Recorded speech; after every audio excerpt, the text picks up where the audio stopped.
Upang masiguro ang ligtas at payapang Undas 2025, mas pinaigting ng buong pwersa ng Police Regional Office 1 ang kampanya kontra kriminalidad.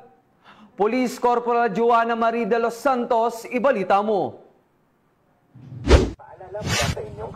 Bilang bahagi ng pagpapanatili ng kapayapaan at kaayusan sa buong Region 1, mas pinaigting ng Police Regional Office 1 ang kanilang kampanya laban sa kriminalidad nitong paggunita ng Undas 2025. Sa direktiba ni Police Brigadier General Dindo R. Reyes, Regional Director ng Police Regional Office 1, idineploy ang mga pulis sa iba't ibang lugar ng pagtitipon tulad ng mga sementeryo, simbahan, terminal at pangunahing lansangan upang matiyak ang seguridad ng publiko. Kabilang sa mga hakbang na ipinatupad ay ang Police Visibility Patrols, Uplansita, checkpoint operations, pagbibigay ng safety tips flyers at deployment ng Police Assistance Desk upang agad na makapagbigay ng tulong at impormasyon sa publiko.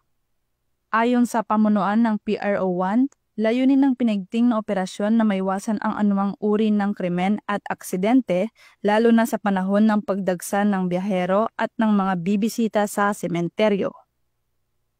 Hinimok din ng PRO1 ang publiko na makipagtulungan sa kapulisan, maging mapagmatsyag at agad na i-report ang anumang kahinahinalang aktibidad upang masiguro ang ligtas at payapang Undas 2025. Sa pamamagitan ng patuloy na pagpapatupad ng mga programa at operasyon, nananatiling matatag ang PRO1 sa kanilang layunin na itaguyod ang serbisyong mabilis, tapat at nararamdaman para sa mamamayan ng Ilocos Region. Mula dito sa Ilocos Region, ako ang inyong PNN Correspondent, Police Corporal Joanna Marie de los Santos, alagad ng batas, tagataguyod ng balitang pulis.